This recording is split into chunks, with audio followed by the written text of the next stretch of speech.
अस्सलामुअलैकुम दोस्तों, मैं हूं राव कमर रिजवान और आप देख रहे हैं मेरा यूट्यूब चैनल। कहते हैं कि पलक झपकने की देर होती है और किस्मत बदल जाती है। मेरे साथ ज़िंदगी में 2 दफ़ा ऐसा हुआ। पहली दफ़ा जब ऐसा हुआ तो मैं बहुत ज़्यादा खुश था, लेकिन दूसरी दफ़ा ऐसा होने पर मेरी आंखों के सामने अंधेरा छा गया था, क्योंकि जो मेरे साथ हुआ था वो कोई आम बात नहीं थी। उस लड़की का नाम महरीन था। वो हमारे घर में ही रहती थी। मेरी माँ की कज़न की बेटी थी। उसके माँ बाप इस दुनिया में नहीं थे। उनके साथ बहुत बुरा हादसा पेश आया था। वो तीनों एक ही बस में सवार थे जब बस का एक्सीडेंट हो गया था। उसके माँ बाप तो मौके पर ही जाँ बहक हो गए और उसकी टांगों में मसला बन गया था कि वो कभी ज़िंदगी में चल नहीं सकती थी। जब हमारे घर आई थी तो सिर्फ 15 साल की थी, अब 21 साल की हो चुकी थी। इन 6 सालों में उसने हमारे घर को इस तरह संभाला कि जैसे उसके साथ कोई मसला है ही नहीं। वो किचन में खाना भी बनाया करती थी। हमने सारी चीज़ें उसके हिसाब से ही रखी हुई थी और जहाँ तक हो सकता था वो काम भी कर लेती थी। उसके बाबा की पेंशन उसी के नाम पर आती थी, इसीलिए वो किसी भी हवाले से कभी हम पर बोझ ही नहीं बनी। मेरी माँ को उससे बहुत ज़्यादा मोहब्बत थी। मेरी माँ को उससे इतनी मोहब्बत थी कि वो कहती थी कि मेरी शादी भी इसी के साथ करवाएंगी, लेकिन मैं इस बात को सुनकर खामोश हो जाता था, क्योंकि मुझे पता था कि मैं ऐसा नहीं करने वाला। पर वो लड़की मेरी मोहब्बत में पागल हो चुकी थी। वो मुझसे बहुत ज़्यादा मोहब्बत करती थी, बार बार जताती भी रहती थी। उसने अपनी ज़ुबान से ये जुमला एक साथ तो नहीं बोला था कि शायान मैं तुमसे बहुत मोहब्बत करती हूँ, लेकिन उसकी हर बात में मेरे लिए मोहब्बत होती थी। मेरी माँ बड़ी सादा औरत थी। उसका कहना था कि ये लड़की तुझे सारी ज़िंदगी बहुत ज़्यादा खुश रखेगी, और मेरी माँ ये भूल जाती थी कि उसके अंदर इतना बड़ा नक्स है। मैं कैसे उसके साथ शादी कर सकता था। वैसे भी अभी मेरा मकसद शादी करना नहीं था। मेरा एक ख्वाब था। एक इंसान था जिसका नाम था साहिर लोधी, जो बिज़नेस की दुनिया का सबसे नौजवान और काबिल तरीन इंसान था। मैं बिल्कुल उसकी तरह बनना चाहता था। मैंने भी छोटा सा कारोबार शुरू किया था। वो मेरा रोल मॉडल था। मैं वहीं पहुंचना चाहता था जहां वो पहुंचा हुआ था। उसकी तस्वीरें मैंने अपने कमरे में लगा रखी थी। वो शख्स मेरे लिए मेरी मंजिल के अक्स जैसा था, क्योंकि मैं भी बिल्कुल वैसा ही बनना चाहता था। मुझे अभी ज़िंदगी में बहुत कुछ करना था, कामयाब होना था। मुझे ऐसी ज़िंदगी नहीं गुजारनी थी जैसी मेरे माँ बाप ने गुजारी थी। मैं ज़िंदगी में कुछ करना चाहता था, कुछ बनना चाहता था, और ऐसे नहीं जैसे मेरे माँ बाप, बल्कि मैं बहुत अमीर आदमी बनना चाहता था। एक दिन मुझे मेरी माँ ने कहा कि तुम महरीन से शादी क्यों नहीं कर लेते। मैंने कहा कि अम्मी, आपको क्या हो गया? आप सोच भी कैसे सकती हैं कि मैं इसके साथ शादी कर सकता हूँ। मेरी माँ ने कहा, क्यों, क्या मसला है? घर की बच्ची है, घर में रह जाएगी। मैंने कहा कि आपको कोई मसला नहीं नज़र आता। मेरी माँ समझ गई कि मैं क्या कहना चाहता हूँ।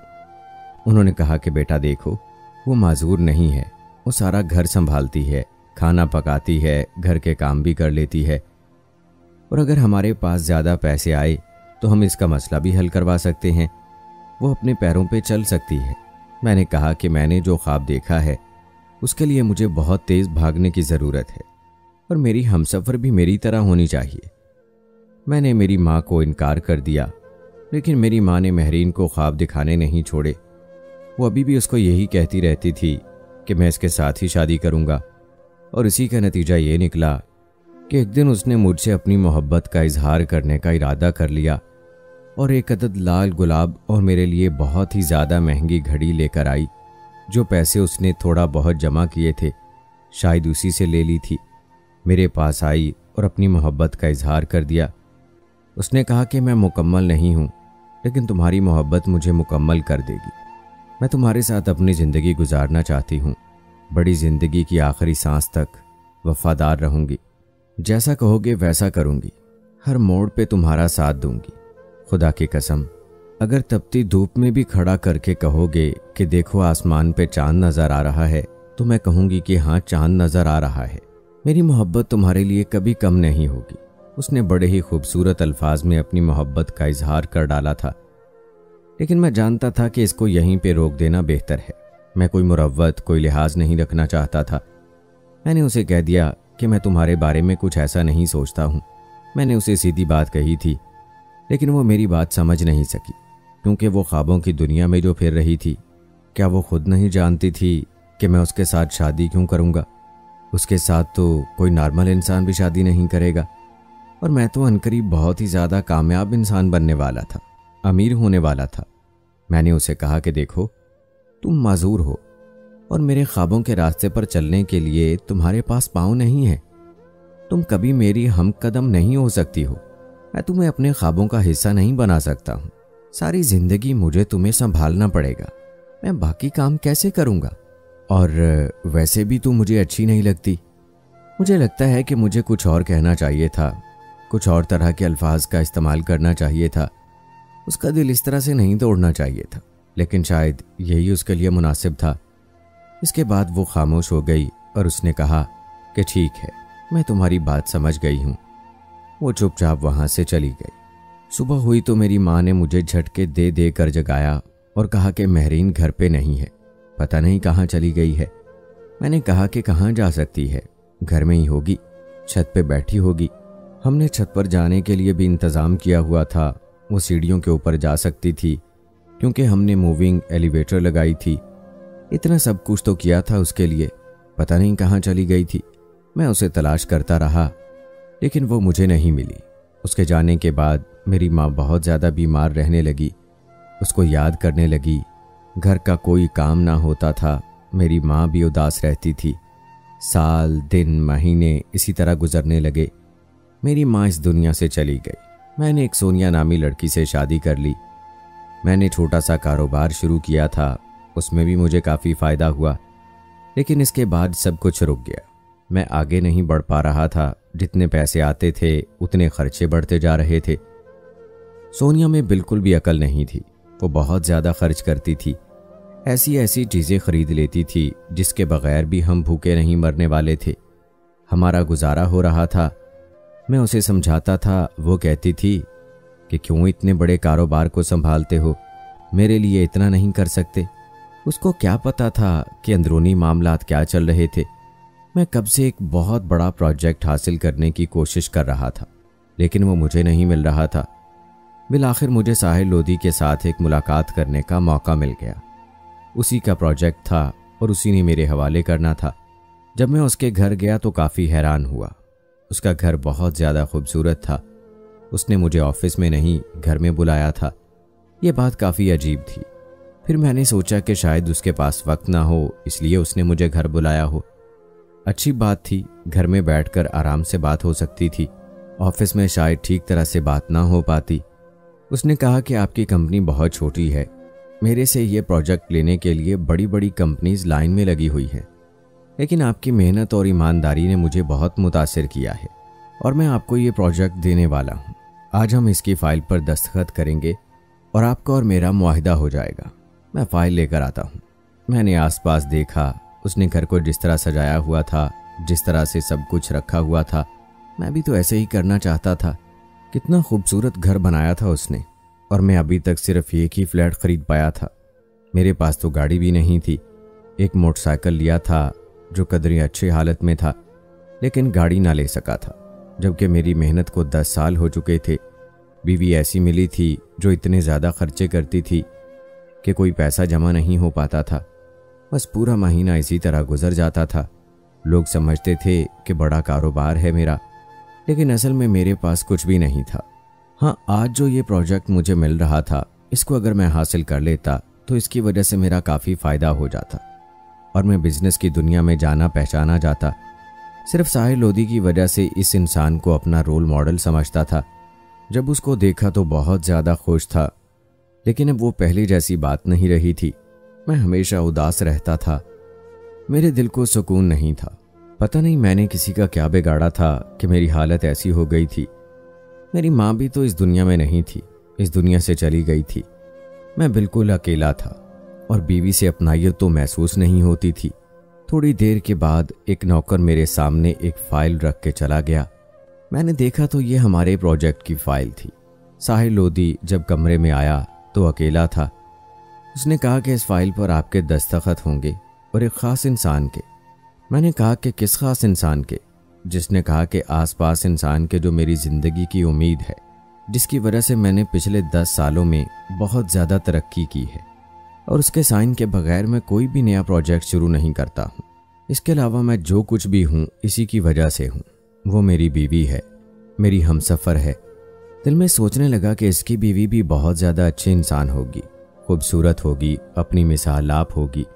और एक मेरी बीवी है जो हमेशा मुझसे खर्चे करवाती रहती है, लेकिन कभी भी मेरा साथ नहीं देती।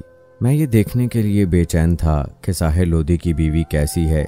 थोड़ी देर के बाद उसने उसे बुला लिया और कहा कि आ जाओ। उसने उसे बहुत प्यार से बुलाया था।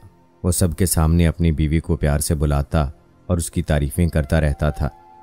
मैंने पहले भी सुना था तो उसे अपनी बीवी से बहुत मोहब्बत है, और मैंने यही सोचा था कि उसने अपनी बीवी भी ऐसी रखी होगी जो वाकई मोहब्बत के काबिल होगी। लेकिन जब वो कमरे में दाखिल हुई तो मैं हैरान रह गया, क्योंकि सबसे पहले उसके पाँव नहीं बल्कि व्हील चेयर नज़र आई थी। और ये देखकर मैं हैरान रह गया कि वो कोई और नहीं बल्कि महरीन थी। उसने कहा कि आज मेरी ज़िंदगी, मेरी उम्मीद, मेरा सब कुछ, ये देखो, आज तुम्हारा शौहर एक और प्रोजेक्ट शुरू करने वाला है। अपने प्यारे हाथों से दस्तखत कर दो। कितना प्यार जता रहा था वो उसको। वो कितनी खुश और खूबसूरत लग रही थी। व्हील चेयर जब आगे आ गई तो साहिल लोधी ने उसका हाथ पकड़ा और वो खड़ी हो गई। मैं देखकर हैरान रह गया। उसने कहा कि हम लोग इलाज करवा रहे हैं, लेकिन इलाज बहुत लंबा है। और वो खुद से उठकर इसके हाथ के सहारे सोफे पर बैठ गई। शायद वो इतना ही उठ सकती थी, लेकिन चलने फिरने के लिए अभी भी उसे व्हील चेयर की ज़रूरत थी। वो मुझे नॉर्मल तरीके से देख रही थी। उसकी आंखों में कोई एहसास नहीं था, जबकि मैं बहुत ज़्यादा हैरान था। उसने मुझसे पूछा कि बताओ क्या दस्तखत कर दें? तो उसने कहा कि हाँ जी कर दें। वो ये भी कह सकती थी कि कोई ज़रूरत नहीं, उस शख्स के काम होने की जिसने मुझे बेमाया किया था, मेरी बेइज्जती की थी, मुझे ठुकरा दिया था। लेकिन उसने कहा कि कर लें प्रोजेक्ट, और वो दस्तखत करके थोड़ी देर बाद वहाँ से चली गई। जब वो लोग वहाँ पे नहीं थे तो मैं यही सोच रहा था कि मैंने महरीन को ये कहकर ठुकराया था कि तुम मेरे साथ इस मंजिल पे चल नहीं सकती, लेकिन वो तो उस इंसान की हमसफ़र निकली जो मेरा रोल मॉडल था, जिसकी जगह लेने के लिए मैं मरा जा रहा था। मेरी आंखों में आंसू आ चुके थे और मैं बहुत ज़्यादा परेशान था। जब वो साहिल लोधी वापस आया और उसने आकर मुझे एक बात बताई। उसने कहा कि जिस रात तुमने महरीन का दिल बुरी तरह से तोड़ दिया था, वो घर से उदास होकर निकल गई थी। शायद वो खुदकुशी करना चाहती थी और उसने खुदकुशी करने की कोशिश भी की, लेकिन वो मेरी गाड़ी के आगे आ गई। मैंने उसकी जान बचा ली। उसने मुझे सब कुछ बताया। मैं भी अपनी बीवी को खो चुका था, जिससे मोहब्बत करता था, इसलिए मैंने महरीन से शादी कर ली। और इसने शादी करने के बाद मेरी किस्मत इतनी बदल गई कि जो बिजनेस मेरे बाप दादा ने 50 साल में भी ना किया, मैंने 10 साल में कर डाला। पहले से बहुत ज़्यादा मशहूर हो गया और मैंने सब कुछ हासिल कर लिया। ये सब कुछ महरीन की किस्मत की वजह से हुआ था। वो मेरा बहुत साथ देती थी। वो बहुत अच्छी बीवी है, हर लिहाज से पूरी। इससे बहुत मोहब्बत करता हूँ। इसने मुझे तुम्हारे बारे में सब कुछ बताया था, तुम्हारा नाम भी बताया था और तुम्हारी तस्वीर भी दिखाई थी। शायद इसलिए मैंने तुम्हें यह प्रोजेक्ट दिया, क्योंकि इसने मुझे ऐसा कहा था, वरना तुम एड़ियाँ भी रगड़ते रह जाते तो मैं तुम्हें यह प्रोजेक्ट ना देता। मेरी आंखों में आंसू आ गए। मैंने माफ़ी मांगी। मैंने कहा कि मुझे माफ़ कर दे। मैं समझता नहीं था, मैं नासमझ था। मैं यही कहूँगा, मैंने इसकी मोहब्बत को नहीं समझा।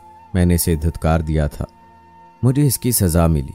ये 10 साल मेरी ज़िंदगी के बहुत मेहनत तलब 10 साल थे, और अगर अभी आपने मुझ पर कर्म ना किया होता तो शायद मैं अभी तक नाकाम ही कहलाता। उसने कहा कि कोई बात नहीं, मैंने तुम्हें माफ़ किया, क्योंकि वो भी तुम्हें माफ़ कर चुकी है।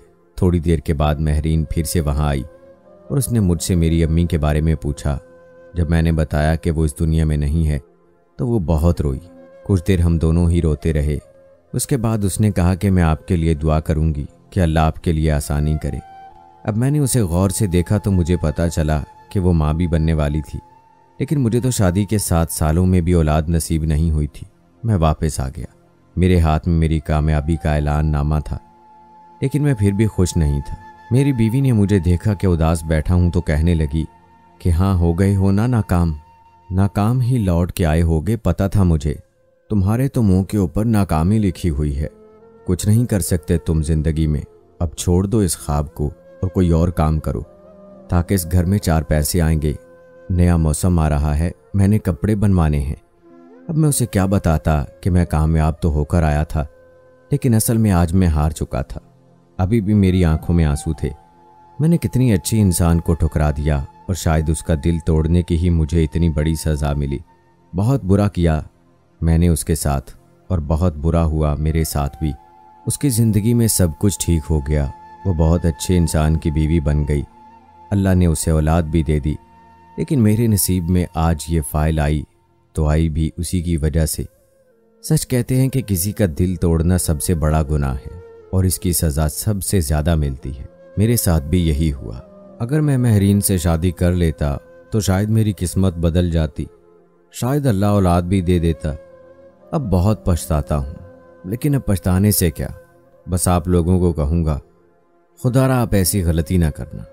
दोस्तों, कैसी लगी कहानी कमेंट बॉक्स में मुझे ज़रूर बताएं। मिलते हैं अगली वीडियो में। अल्लाह हाफिज़।